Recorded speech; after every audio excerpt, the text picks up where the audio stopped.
मेरा नाम मोहिनी है।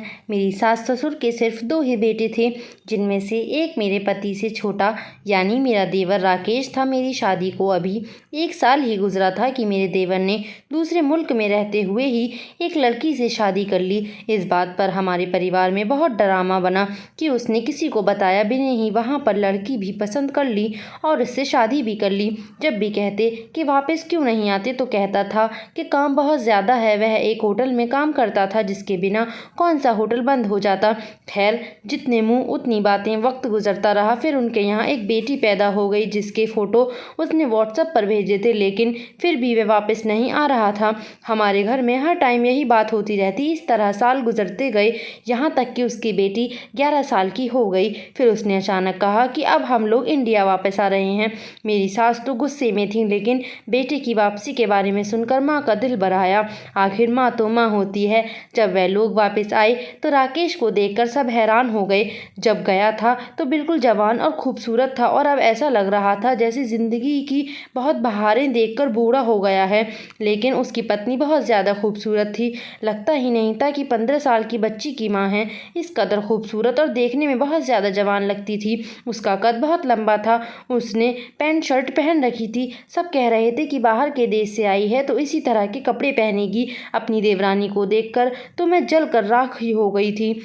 मेरे दिल में उसके लिए कोई नफ़रत नहीं थी, लेकिन वह इस कदर खूबसूरत और एक बच्ची की माँ थी कि लेकिन फिर भी इतनी प्यारी लगती थी। ऊपर वाले ने मुझे 2 बेटे दिए थे, लेकिन मेरा हाल तो पहले बेटे पर ही ऐसा हो गया जैसे मैं 2 नहीं 10 बच्चों की माँ हूँ। खैर, वह अच्छी थी और उसके साथ मेरी बातचीत भी अच्छी चल रही थी। उनको कमरा दे दिया गया और मेरे देवर ने कहा हम लोग यहीं पर रहेंगे। मेरी सास के बाद मैं उनको मीठे मीठे ताने दिए कि सारी ज़िंदगी परदेश में गुजार दी और यहाँ पर आ गए। वह साल तो वापस नहीं आएंगे ना, जो हमने तेरी जुदाई में गुजारे। बिना बताए तुमने शादी कर ली और अपनी पोती को अब देख रहे हैं। जब वह जवान हो गई है, 2-3 साल बाद उसकी शादी हो जाएगी। हमने तो उसके साथ वक्त ही नहीं गुजारा, मगर मेरे देवर के पास हर सवाल का एक ही जवाब होता था कि मैं बहुत ज़्यादा बिजी था, काम छोड़कर नहीं आ सकता था। मेरी सास ने गुस्से में कह दिया कि वेटर बन के फिरता रहा है, वहाँ पर वेटर का ऐसा कौन सा काम था जो तू छोड़ कर नहीं आ सकता था। देवर को भी गुस्सा आ गया। अब वापस आ गया हूँ तो क्या बातें ही सुनाऊंगी, कहती हो तो वापस चला जाता हूँ। फिर उसने कहा मुझसे बहुत बड़ी गलती हो गई, मुझे माफ़ कर दीजिए। सास ने माफ़ कर दिया। वह भी घर में सुकून से रहने लगे। घर बहुत बड़ा था। मेरा देवर यूँ तो वेटर था, लेकिन वह हमेशा बहुत ज़्यादा पैसे भेजा करता था। उसके वहाँ होते हुए ही हम लोगों ने यह घर बनाया था। उस घर में उसका हिस्सा भी था। फिर से हम लोग एक साथ खुशी खुशी रहने लगे। लेकिन फिर मैंने घर में अजीबोगरीब बातें नोट की, जैसे कि मेरी देवरानी कभी भी रात का खाना हम सबके साथ नहीं खाती थी। जब देवर से पूछते थे कि क्या बात है, वह कहाँ पर है, उसको खाना नहीं खाना क्या, तो वह कहता था कि अपने कमरे में ही खाना खा लेगी। मेरी सास कहती कि भला ये क्या बात हुई, क्या कोई नई नवेली दुल्हन है, उसकी शादी को 17 साल होने वाले हैं, हमारे साथ बैठकर खाना खा लेगी तो क्या हो जाएगा। पर मेरा देवर पता नहीं छोटी छोटी बातों पर बहुत गुस्सा हो जाता था। कहता था कि उसे इस माहौल की आदत नहीं है। यूँ तो वह भी हिंदू थी, इसके माँ बाप भी इंडिया के ही थे, लेकिन शायद बाहर के माहौल को कुछ ज़्यादा ही उसने सर पर सवार कर लिया था। मगर फिर एक दिन यह पता चला कि मेरी देवरानी रात को घर पर नहीं होती है, क्योंकि मैं एक दिन उसके कमरे में कुछ लेने के लिए गई तो वह वहाँ पर नहीं थी। उसकी बेटी से पूछा तो उसने डर कर कहा कि मम्मा बाथरूम में है। पर जाते जाते मैंने देखा कि बाथरूम का दरवाज़ा खुला हुआ था, बाथरूम में कोई भी नहीं था। यानी रात होते ही मेरा देवर अपनी पत्नी को कहीं गायब कर देता था। और अभी उनको इंडिया आए हुए 1 महीना ही हुआ था। जाहिर सी बात है कि यहाँ पर उसका कोई कारोबार नहीं था। जब बाहर से लोग आते हैं उनके पास पैसे होते हैं, लेकिन पैसे खत्म होने में देर कितनी लगती है। बाहर देश से आकर उन्होंने अपने कमरे के लिए भी काफ़ी सारी चीज़ें खरीदी थी। उसके पास बहुत सारे पैसे थे। एक दिन सुबह सुबह मेरा पति और सास बैठकर बात कर रहे थे कि बहुत ज़्यादा महंगाई हो गई है। पहले तो हम महीने भर का सौदा एक साथ ले आते थे, अब तो लगता है 1 हफ्ते का सौदा ही लेना पड़ेगा, तब तक हफ्ता गुजर जाएगा, फिर बाद में देखेंगे। तो मेरे देवर ने कहा कि 1 महीने का ही सौदा लेंगे। उन्होंने कहा हमारे पास इतने पैसे नहीं हैं। तो मेरे देवर ने उनके सामने पैसों का ढेर लगा दिया और कहा कि 1 नहीं 2 महीने का सौदा लेकर आओ। मैं हैरान थी कि ये लोग बाहर के देश से आए थे और यहाँ आकर खर्च भी बहुत कर चुके थे, लेकिन अभी भी उनके पास इतने पैसे कैसे बच सकते थे। बाहर से तो और भी लोग आते हैं, उनके पास तो इतने पैसे नहीं होते हैं। कौन सा ये लोग अमेरिका में थे, ये तो दुबई में रहते थे। वहाँ की करेंसी में इतनी ताकत तो नहीं होती, डॉलर कमा कर तो नहीं लाए थे ना। खैर पैसे आ रहे थे तो क्या किया जा सकता था। लेकिन मेरे दिमाग में बार बार यही ख्याल आ रहा था कि मेरी देवरानी रोज़ रात को कहाँ जाती थी। एक दिन मैं ये देखकर हैरान ही रह गई कि मेरी देवरानी के पास दुल्हन का जोड़ा था, जिसको वह अलमारी से निकाल कर इस्त्री कर रही थी। रात को 8 बजे का वक्त था, उसको दुल्हन बनकर क्या करना था। फिर मैंने सोचा कि शायद अपने पति के लिए दुल्हन बन रही होगी, लेकिन वह दुल्हन बनकर वहाँ से गायब हो गई और घर में कहीं भी नहीं थी। मैं फिर कोई बहाना बनाकर उसके कमरे में गई। इस बार भी उसकी बेटी ने कहा कि मम्मी बाथरूम में है, जबकि मुझे अच्छी तरह पता था कि झूठ बोला जा रहा है।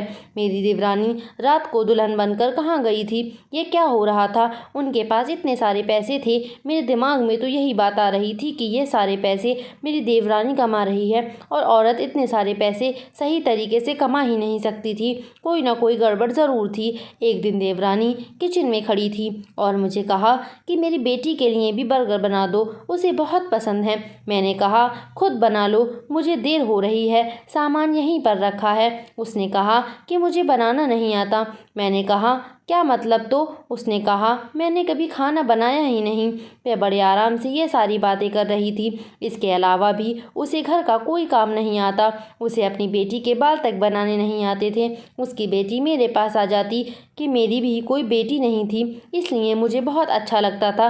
कहने लगी आप मेरे बहुत प्यारे बाल बनाती हैं, आप मेरे बाल बनाती हैं तो मुझे ऐसा लगता है मैं किसी महल की प्रिंसेस हूँ। मेरी मम्मा को इतने प्यारे बाल बनाने नहीं आते। मैंने कहा कि तुम्हारी मम्मा रोज़ रात को कहाँ जाती हैं। तो कहने लगी पता नहीं कहाँ चली जाती हैं, मुझे उनकी बहुत याद आती है। एक तो हम इस अजीब सी जगह पर आ गए हैं, मेरी यहाँ पर कोई दोस्त भी नहीं है, पर मम्मा कहती हैं कि हम यहाँ से बहुत जल्द ही वापस चले जाएंगे, 2-4 महीने ही लगेंगे। ये बात सुनकर मैं हैरान रह गई, क्योंकि मेरे देवर ने तो कहा था कि वे हमेशा के लिए यहाँ आ गए हैं, लेकिन बच्ची कह रही थी कि 2-4 महीने का काम है, उसके बाद वापस चले जाएंगे। ऐसा उन लोगों को यहाँ क्या काम था। मेरा देवर तो सारा दिन घर ही बैठा रहता था, झूठ बोलता था, कारोबार करता हूँ। मैंने बातों बातों में ये बात अपनी सास को बता दी और मेरी सास ने घर में शोर मचा दिया। मुझे पता था कि वे यही करेंगी, मैंने जानबूझकर उनको ये बात बताई थी। मेरी सास ने फिर से अपने बेटे से शिकवा करना शुरू कर दिए कि 18 साल बाद शक्ल दिखा रहा है और अब भी यही कह रहा है कि 4 महीने बाद वापस चला जाऊंगा। परदेश में कौन है तेरा, तूने तो कहा था कि लड़की के माँ बाप भी नहीं हैं, तो फिर ये तुझको वहाँ पर ले जाकर क्या करना चाहती है, क्या वहाँ पर ये कोई काम करती है। तो मेरे देवर ने कहा कि नहीं, ये कोई काम नहीं करती। तो फिर उसने ऐसा क्या किया है कि तू पागल हुआ जा रहा है। तेरे बहन भाई यहाँ पर हैं, तेरी माँ यहाँ पर है और तू हमें छोड़कर जाना चाहता है। लोगों के आगे से बर्तन उठा उठाकर नहीं थका तू, जो फिर से वहाँ जा रहा है। मेरे देवर को पता नहीं क्या हो गया था, उसे किसी चीज़ की परवाह ही नहीं थी। वह अपनी पत्नी के आगे पीछे घूम रहा था। उसने कहा कि मेरी पत्नी नहीं चाहती कि मैं वापस जाऊं, ये मेरी अपनी मर्जी है और मैंने पहले आपको ये बात इसलिए नहीं बताई थी क्योंकि हम लोग जितने दिन यहाँ पर हैं हमें तुम चैन से रहने नहीं देते। पता नहीं ये दोनों पति पत्नी यहाँ से क्यों जाना चाहते थे और ये कोई ना कोई बात ज़रूर छुपा रहे थे। मेरी देवरानी रोज़ रात को घर से गायब हो जाती थी और एक दिन तो मुझे इस बात का यकीन हो गया। हम सब लोग बहुत ही सुकून से सो रहे थे, अचानक बहुत तेज़ भूकंप आया। सब लोग घर से बाहर निकल आए और सहन आ गए, लेकिन मेरी देवरानी बाहर नहीं आई। मेरी सास ने अपने बेटे को कहा कि बहू को भी बाहर लेकर आओ, उसे ये के अंदर मरने के लिए छोड़ दिया है, अगर उसे कुछ हो गया, कहीं उस पर छत ही न गिर जाए। तो पहले तो मेरे देवर के पास कोई जवाब नहीं था, फिर कहने लगा वह गहरी नींद सो रही है, ये क्या बात हुई, तू खुद बाहर आ गया है और अपनी पत्नी को वहीं छोड़ आया, क्या तुम्हारी लड़ाई हुई है बहू से जो उसको मौत के मुंह में छोड़ कर आ गए। और मेरे देवर ऐसे खड़ा था कि टस से मस नहीं हो रहा था। मेरी सास ने मेरे पति को कहा कि जाओ तुम छोटी बहू को बाहर बुला कर लाओ। मेरे पति जाने लगा तो उन्होंने कहा कि रहने दो, बस भूकंप रुक गया है। आप लोग भी अंदर चलिए, इस तरह तो होता ही रहता है, कोई नहीं घर टूटता। हम सब हैरान थे कि उसको अपनी पत्नी की कोई परवाह नहीं है। इतना तेज भूकंप था कि सारा मोहल्ला बाहर आ गया और ये अपनी पत्नी को अंदर छोड़ आया। उस पत्नी को जिसने उसने अपनी पसंद की शादी की थी और जिसके लिए ये ऐसा हम सब की बात नहीं मानता था। मैं समझ गई थी कि ये झूठ बोल रहा है, उसकी पत्नी घर में थी ही नहीं। अगर उसकी पत्नी घर में होती ये कभी भी उसको छोड़कर बाहर नहीं आता। मेरे पति से पसंद की शादी नहीं थी। हम लोग झगड़ा भी बहुत करते थे और हम एक दूसरे को ज़्यादा पसंद भी नहीं करते थे, लेकिन फिर भी मेरा पति कभी भी मुझे ऐसी हालत में छोड़कर खुद बाहर नहीं भागता।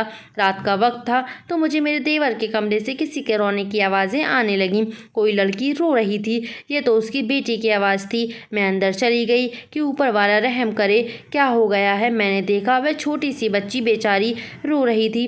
मैंने पूछा, क्यों रो रही हो, क्या हो गया है? तो कहने लगी, मम्मी नहीं है, मुझे बहुत डर लग रहा है। पापा को किसी का फ़ोन आया था, वह फ़ोन सुनते सुनते बाहर चले गए, अभी तक वापस नहीं आए। मैंने उससे कहा कि तुम मेरे कमरे में जाकर सो जाओ, वह तुम्हारे भाई भी हैं, लेकिन तुम्हारी मम्मी कहाँ गई?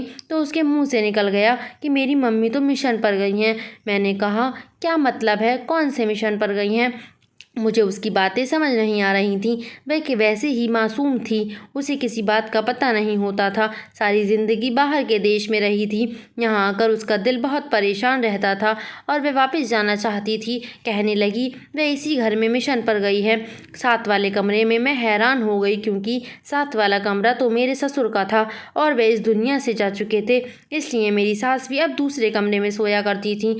ये कमरा तो काफ़ी सालों से बंद था। फिर वहाँ पर मेरी देवरानी क्या कर रही थी? मैंने उस बच्ची को अपने बेटे के कमरे में भेज दिया।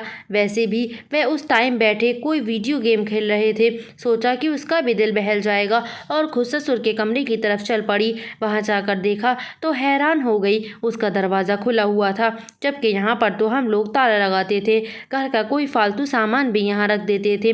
मेरी सास भी कहती थी कि मेरे ससुर के जाने के बाद मेरा उस कमरे में रहने का दिल नहीं करता, उनकी याद सताती है।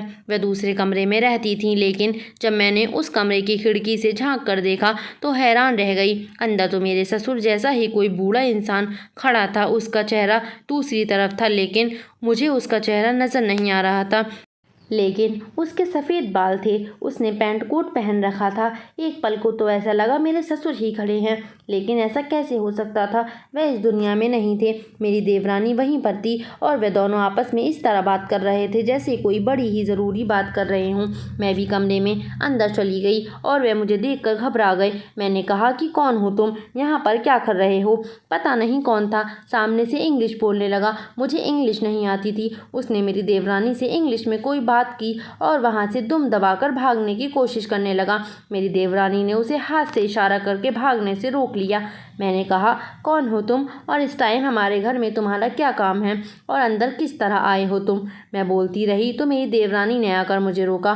बस कर दो भाभी, क्या हो गया है आपको? मैंने कहा, तुम्हें क्या हो गया है? क्या थोड़ी शर्म है तुम में? रात के इस वक्त तुम इस बंद कमरे में गैर आदमी के साथ अकेले में क्या कर रही हो? क्या काम है तुम्हारा यहाँ पर? और कौन है ये? मेरी देवरानी ने अपना सर पकड़ लिया और फिर उसने मुझे एक बात बताई जिसे सुनकर मैं हैरान रह गई। उसने कहा, मैं इंडियन गवर्नमेंट की एक जासूस हूँ और यही काम करती हूँ, मगर किसी को यह बात पता नहीं है।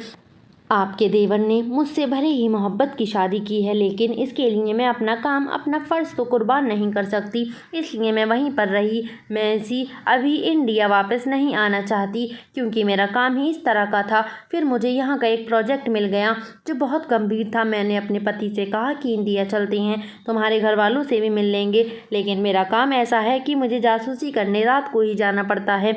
मैं अलग अलग भेष बदल कर जाती हूँ। एक बार तो मुझे एक शादी में जाना था, इसलिए मैं दुल्हन के जोड़े में गई ताकि कोई मुझे पहचाने ना। मुझे पता था कि उस दिन भी आपने मुझे देख लिया था, लेकिन मुझे यह नहीं पता था कि आप इस तरह हमारे पीछे पड़ जाएंगी। जासूसी की फील्ड में काम पूरा होने पर गवर्नमेंट हमें सैलरी के साथ इनाम की रकम भी देती है, इसलिए हमें कभी पैसों की कमी भी नहीं हुई। आपका देवर बहुत अच्छा है, मेरे काम में मेरा साथ देता है।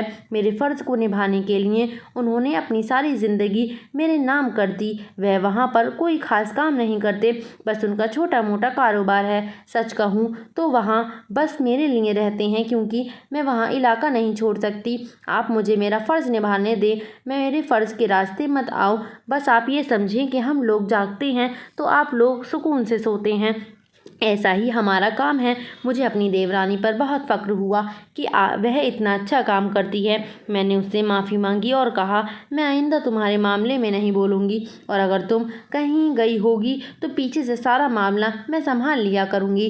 तुम बहुत अच्छा काम कर रही हो, तुम बहुत बहादुर हो। वह इतनी ज़्यादा खूबसूरत थी क्योंकि उसका काम ही ऐसा था। उसे अपने आप को बहुत ही खूबसूरत और फिट रखना होता था। इसके बाद मैं उसके काम के बीच में नहीं बोली। कुछ दिनों बाद उनका प्रोजेक्ट पूरा हो गया और उन्हें फिर से दुबई वापस जाना था। तब तक मैंने भी आपकी सास को समझाया कि उनको जाने दे, उनकी अपनी ज़िंदगी है। फिर वह लोग वापस चले गए, लेकिन खुशी इस बात की थी कि कम से कम अब वह अपनी फैमिली से तो मिलने आते रहते हैं। कभी कभी शक इंसान को कहाँ से कहाँ ले जाता है, और कभी सोचती हूँ तो खुद पर शर्मिंदगी होती है। मैं कैसे उसके पीछे पड़ गई थी और न जाने उसके बारे में क्या क्या सोच लिया था। मैंने उससे माफ़ी भी मांगी, उसने मुझे फ़ौरन माफ़ कर दिया। उसके बाद मैंने भी यह आदत छोड़ दी। अब मैं किसी के मामले में नहीं बोलती हूँ और अपने काम से काम रखती हूँ। दोस्तों, उम्मीद करती हूँ आपको हमारी कहानी पसंद आई होगी। कहानी पसंद आई है तो वीडियो को लाइक करें, चैनल पर नए हैं तो सब्सक्राइब करें, और हाँ, नोटिफिकेशन बेल को ज़रूर दबाएँ ताकि अगली अपडेट आपको सबसे पहले मिले। धन्यवाद।